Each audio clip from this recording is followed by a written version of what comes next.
अस्सलामुअलैकुम, मैं हूं इरफान बशीर और मैं हूं हुदा शाह। सबसे पहले आपको बताएं कि पाकिस्तान की मईशत के लिए बड़ी खुशखबरी है। IMF ने पाकिस्तान के लिए 7 अरब डॉलर के बेल आउट पैकेज की मंजूरी दे दी है। IMF कर्ज प्रोग्राम की पहली किस्त 30 सितंबर तक पाकिस्तान को मिल जाएगी। IMF एग्जीक्यूटिव बोर्ड ने पाकिस्तान के लिए कर्ज प्रोग्राम की मंजूरी दी है। इसी पर बात करेंगे। वाशिंगटन से GNN के नुमाइंदा खुसूसी आसिफ अली भट्टी हमारे साथ मौजूद हैं। आसिफ साहब, बताइए इसकी डिटेल्स।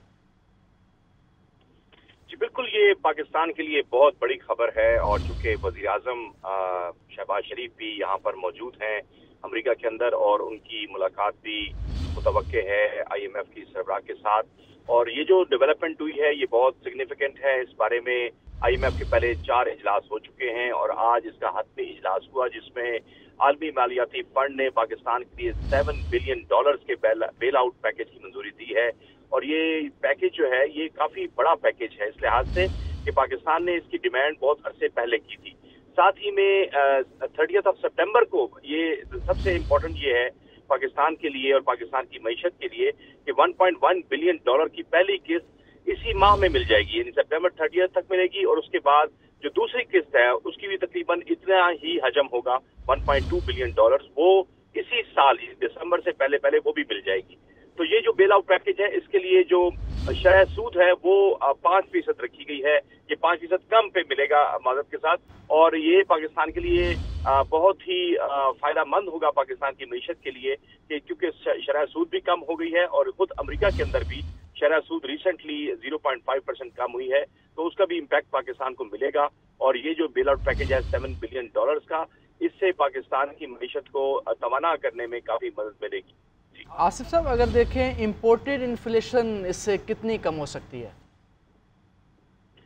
देखिए, पाकिस्तान का सारा इन्हिसार जो है वो इंपोर्ट्स के ऊपर इस वक्त ज्यादा नजर आता है। हमारे एक्सपोर्ट्स में काफी कमी है, लेकिन अब तक जो अमेरिका के साथ हमारे कर्ज के हवाले से जितनी मुआहदे हुए हैं, उसमें जिन ममालिक के साथ पाकिस्तान के बराह रास्त तजारती हजम के मुख्तलिफ मुआहदे हैं, उसमें IMF की ये शर्त रही है कि वो जो बैरूनी अदायगियां हैं, जो कर्जे पहले पाकिस्तान ने उठाए हुए हैं, चाइना से हैं या दीगर ममालिक से हैं, वो उनको वापस इस IMF की किस्त में से नहीं करेगा।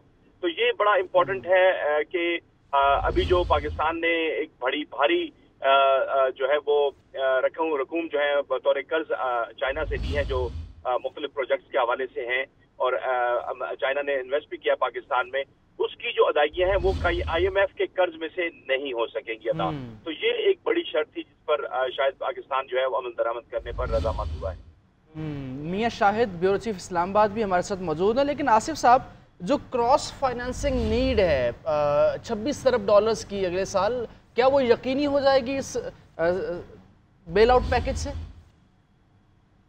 मैंने अर्ज किया कि ये बहुत अहम सवाल है आपका, और इस सवाल का जो जवाब है मैंने ऑलरेडी आपको दिया कि जो बैरूने मुल्क मुख्तलिफ जो पाकिस्तान की इंटरनेशनल मुख्तलिफ नीड्स हैं, और साथ ही में पाकिस्तान ने कर्जों की अदायगियां करनी हैं, उसमें ये शर्त रखी गई थी कि जो चाइना के प्रोजेक्ट्स हैं और जो दीगर ममालिक के साथ पाकिस्तान के कुछ मुआहदे हैं, तो उनकी जो कर्ज की अदायगियां हैं वो इस कर्ज में से अदा नहीं की जाएंगी। तो लिहाजा ये एक मैं समझता हूँ कि उसका सोल्यूशन तो नहीं निकल रहा कि जो आपके ऑलरेडी $23 बिलियन के कर्जे हैं, लेकिन ये जरूर है कि पाकिस्तान की मईशत को बेहतर बनाने के हवाले से अगर कोई अमली इक़दाम उठाया जाए और यहाँ पर डेवलपमेंटल प्रोजेक्ट्स जो हैं वो स्टार्ट किए जाएं और पाकिस्तान में रोजगार के मौके या फॉरेन डायरेक्ट इन्वेस्टमेंट आए, तो शायद उससे कुछ बेहतरी के इम्कान होंगे, क्योंकि ये कर्ज भी आपको वापस करना है। ये भी एक कर्ज की सूरत में, चाहे वो $7 बिलियन हो या $14 बिलियन हो, लेकिन पाकिस्तान को इसकी अदायगियां भी करनी है। यकीनी तौर पे पाकिस्तान को अदायगी भी करनी है। मियां शाहिद भी हमारे साथ मौजूद हैं। मियां शाहिद, आपको लगता है कि डायरेक्ट इन्वेस्टमेंट आएगी $7 अरब के बेल आउट पैकेज के बाद और डेवलपमेंट प्रोजेक्ट शुरू होंगे, ऐसा ही देखा जा रहा है इस्लामाबाद में? देखिए, इसमें इत्मीनान तो बहाल होगा सरमायाकारों का, और जो दोस्त ममालिक हैं उनकी भी यही शर्त थी कि पहले जो IMF का प्रोग्राम हो तो फिर वो सरमायाकारी करेंगे, और IMF की ये शर्त थी कि पहले रोल ओवर हो कर्जे जो कि पाकिस्तान ने अदायगियां करनी है वो, तो फिर ये कर्ज मिलेगा। तो इससे इत्मीनान तो बहाल होगा, और जो दोस्त ममालिक ने सरमायाकारी करनी है उनकी सरमायाकारी भी आएगी। लेकिन जो अदायगियां करनी है पाकिस्तान ने, जो अभी बात हो रही थी 26.2 बिलियन डॉलर की। मैं तो कहता हूं कि 115 बिलियन डॉलर जो है वो पाकिस्तान को चाहिए, क्योंकि आपने इंपोर्ट भी तो करना है, उसके लिए भी तो आपके पास पैसे होने चाहिए। और अगर आपके पास आमदन नहीं होती तो इंपोर्ट बिल जो है वो कैसे मीट करना है। इसके अलावा जो अदायगियां करनी है वो कहाँ से करनी है। मुश्किलात का शिकार तो रहेगी मईशत, लेकिन मईशत को कुछ सहारा जरूर मिलेगा। और जो गवर्नर स्टेट बैंक है उनका कहना है कि महंगाई की शरह जो है वो 11.5% रहेगी, रहने का इम्कान है। और इससे जो GDP के 1% तक जो है वो रवामा करंट अकाउंट सारा जो है वो हो सकता है।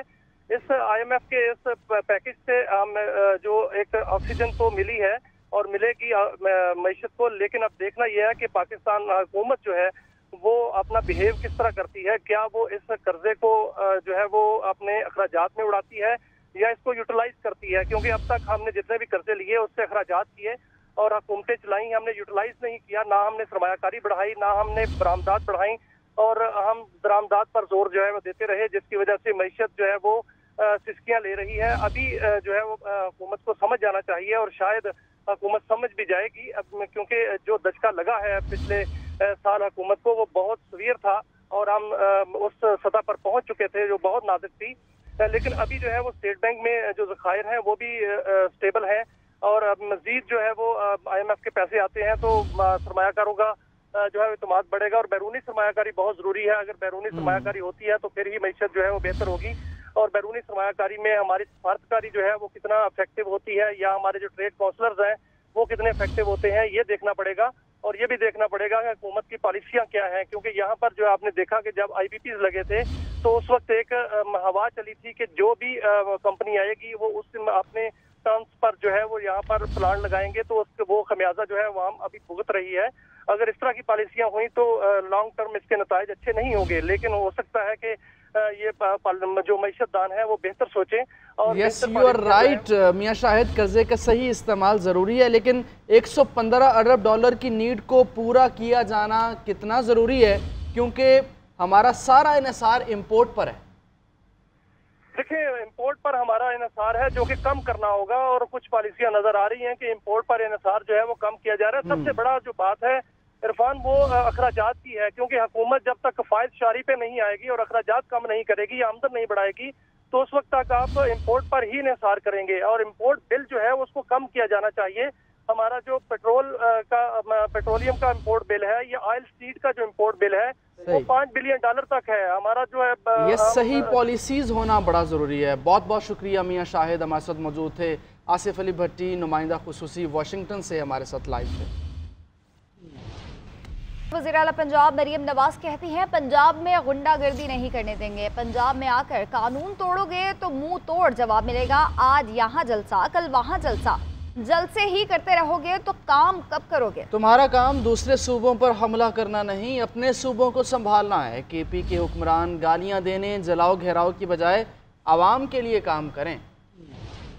मुझे नहीं पता मैं यहाँ कितने साल हूँ, सियासी जो अपहीवल है पाकिस्तान में वो चलता रहता है। अपने नौजवानों से ये पूछना चाहती हूँ कि क्या आप एक ऐसा पाकिस्तान चाहते हो कि जिसके अंदर गाली गलोच हो, चोर डाकू की झूठे इल्जामात हो। मैंने आपको एक दफ़ा भी ये कहा है कि निकलो और आग लगा दो, और जो वजीर आला खुद किसी दूसरे सूबे में हमला आवर हो, लश्कर लेकर आ जाए, खुद AK-47 हवा में लहराई और शीशे तोड़ दिए उस बेचारे की गाड़ी के, ये क्या दर्श दे रहे हो कौम को। वो जो गुंडागर्दी और दहशतगर्दी का राज है अपने सूबे में, उसकी तरफ देख लो पहले। पंजाब के अवाम को दहशतगर्द बनाने चलो, ये मरियम नवाज नहीं होने देगी। तुम्हारे लोग सूबे के भूख और बीमारी से मर रहे हैं, उधर तवज्जो करो। तुम्हारा काम दूसरे सूबों पर लश्कर अंदाज होकर हमला करना नहीं है। जाब की सरहद में आगे अगर कानून तोड़ोगे तो मुंह तोड़ जवाब मिलेगा। आगे बढ़ेंगे। मखसूस नशिस्तों के मामले पर सुप्रीम कोर्ट के वजाहती हुक्मनामे का मामला, रजिस्ट्रार सुप्रीम कोर्ट ने रिपोर्ट चीफ जस्टिस को भिजवा दी है। ज़राए के मुताबिक रजिस्ट्रार रिपोर्ट में कहा गया कि इस हवाले से कोई कॉज लिस्ट जारी हुई,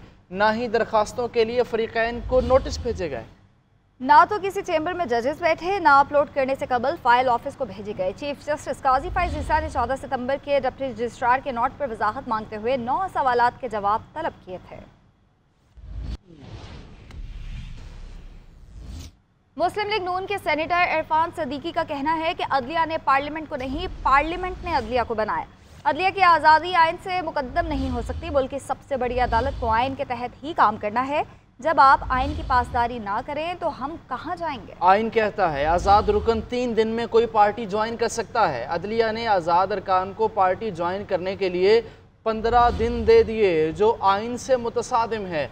जब एक पार्टी ने इंतखाबात में हिस्सा ही नहीं लिया तो मखसूस नशिस्तें कैसे ले सकती है?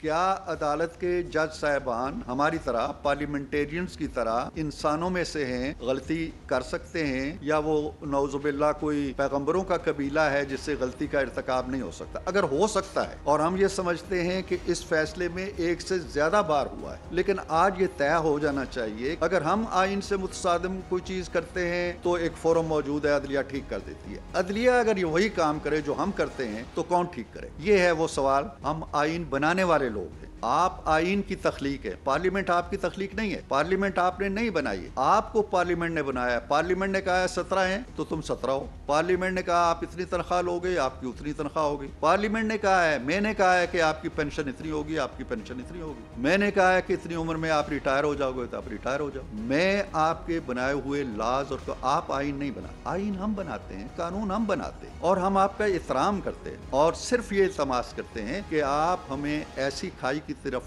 ना धकेलें जहां हमारे लिए ये फैसला करना मुश्किल हो जाए कि हम आपकी बात माने या उस आइन की बात माने जिसके तहफ़्फ़ुज़ की हमने कसम खाई हुई है। ब्रेकिंग न्यूज़ आपको देंगे। सुप्रीम कोर्ट के मखसूस नशिस्तों के फैसले पर अमल दरामद का मामला, इलेक्शन कमीशन के मेंबरान ने फैसले पर हतमी राय दे दी है। इस सवाल से बात करेंगे आतिफ भट्ट से। आतिफ बताएगा। जी, सुप्रीम कोर्ट की जानब से मखसूस नशिस्तों से मुतल्लिक जो फैसले पर अमल दरामद का मामला है, कानूनी टीम की जानब से 7 रोज तक तफसीली तौर पर ब्रीफिंग दी गई है। इलेक्शन कमीशन के मेंबरान की जानब से फैसले पर अपनी हतमी राय जो है वो दे दी गई है। जराये की जानब से बताया गया है कि इलेक्शन कमीशन की जानब से आज रात या कल तक हतमी फैसला किए जाने का जो है वो इम्कान है और इलेक्शन कमीशन की जानब से मुतफ़क्का फैसले के लिए मुशावरत की जो कोशिशें इस वक्त भी जारी है। इस वक्त भी जो डीजी लाक जो है वो इलेक्शन कमीशन में मौजूद है, सेक्रेटरी इलेक्शन कमीशन जो है वो भी वहाँ पर मौजूद है और जो मुख्तलिफ राय आई हैं इलेक्शन कमीशन के मेंबरान की। ठीक है, बहुत शुक्रिया आपका। आईनी अदालत के क़याम के हक में है। ख्वाहिश है आईनी तरमीम इत्तफ़ाक़ राय से मंजूर हो जाए। मौलाना फजल रहमान की सीनियर सहाफ़ियों से गुफ्तगू बोले, लड़ाई और डेडलॉक अपने मनपसंद अफराद के लिए है, किसी शख्स के लिए तरमीम के हक में नहीं है। एक्सटेंशन मुफादात की बुनियाद पर नहीं, ज़रूरत की बुनियाद पर होनी चाहिए।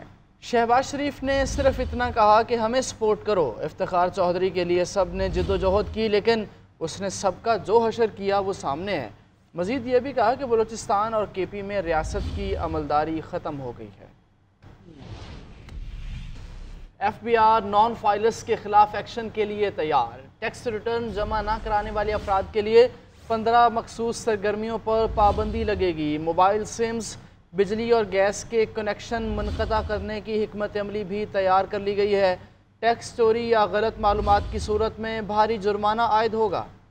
वज़ीर आज़म की मंजूरी के बाद FBI ने नॉन टैक्स फाइलर्स पर पाबंदियाँ लगाने का फैसला कर लिया। नॉन फाइलर्स पर ऑर्डिनेंस के जरिए पाबंदियाँ लगाई जाएंगी। एशियाई तरक्याती बैंक ने पाकिस्तानी मईशत के आदाद-ओ-शुमार हौसला अफजा करार दे दिए। रिपोर्ट में कहा गया है कि IMF प्रोग्राम की मंजूरी के बाद मुल्क में मुआशी इस्तेहकाम को फ़रोग़ मिलेगा। ताहम माली ज़रूरियात के लिए बैरूनी वसाइल पर इन्हिसार गैर यकीनी का भी बाइस है। रिपोर्ट के मुताबिक GDP ग्रोथ इस साल 2.4% और अगले माली साल के दौरान 2.8% रहने का इम्कान है। रिपोर्ट में खबरदार किया गया कि मालियाती बिल में किए जाने वाले इक़दामात की वजह से महंगाई में इजाफा मुतवक्के है, जिसमें कुछ अशिया पर इजाफी सेल्स टैक्स और तवानाई के शोबे में लागत के मुताबिक वसूलियाँ शामिल हैं। वज़ीर आज़म शहबाज शरीफ ने अक़वाम मुत्तहिदा के सेक्रेटरी जनरल एंटोनियो गुतेरेस के सामने मकबूजा कश्मीर का मुकदमा पेश कर दिया। अहम मुलाकात में UN सेक्रेटरी जनरल से भारतीय मुजालिम रुकवाने के लिए अपना असर व रसूख इस्तेमाल करने का मुतालबा किया। वज़ीर आज़म ने लबनान के खिलाफ इसराइली जारहत को संजीदा और संगीन नताइज का बाइस करार दिया। वज़ीर आज़म शहबाज शरीफ की अक़वाम मुत्तहिदा के सेक्रेटरी जनरल अंतोनियो गुतेरेस से अहम मुलाकात। मकबूजा कश्मीर के मुतालिक सलामती कौंसिल की करारदादों पर अमल दरामद कराने की अपील कर दी। न्यूयॉर्क में होने वाली मुलाकात में वज़ीर आज़म ने मकबूजा जम्मू कश्मीर में भारत की कार्रवाइयों पर शदीद तशवीश का इजहार किया। उन्होंने जनूबी एशिया में देर पा अमन व इस्तेहकाम को यकीनी बनाने के लिए तनाज़े को हल करने की जरूरत पर जोर दिया। वज़ीर आज़म ने अंतोनियो गुतेरेस से कहा कि कश्मीरियों के हक़ खुद इरादियत को यकीनी बनाने के लिए अपने असर और रसूख का इस्तेमाल करें। वज़ीर आज़म ने इस्लामोफोबिया की बढ़ती लहर और दुनिया भर में मुसलमानों के खिलाफ इम्तियाजी सलूक को रोकने की जरूरत पर भी जोर दिया। इससे पहले मीडिया से गुफ्तगू करते हुए वज़ीर आज़म शहबाज शरीफ का कहना था, लबनान पर इसराइली हमला अमन पसंद दुनिया के लिए तबाहकुन होगा।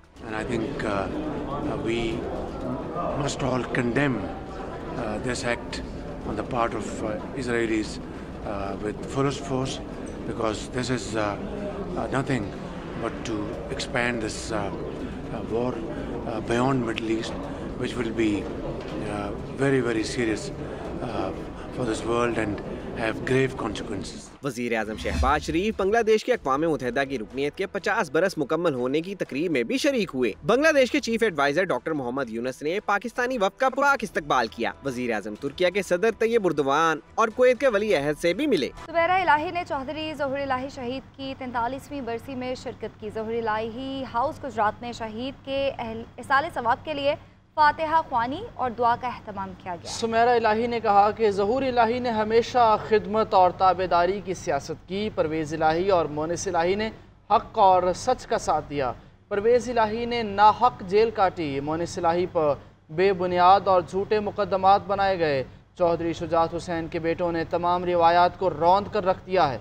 हमारे देरीना साथियों और भाइयों पर झूठे मुकदमात का सिलसिला जारी है, जिसकी शदीद अल्फाज में मज़म्मत करती हूँ।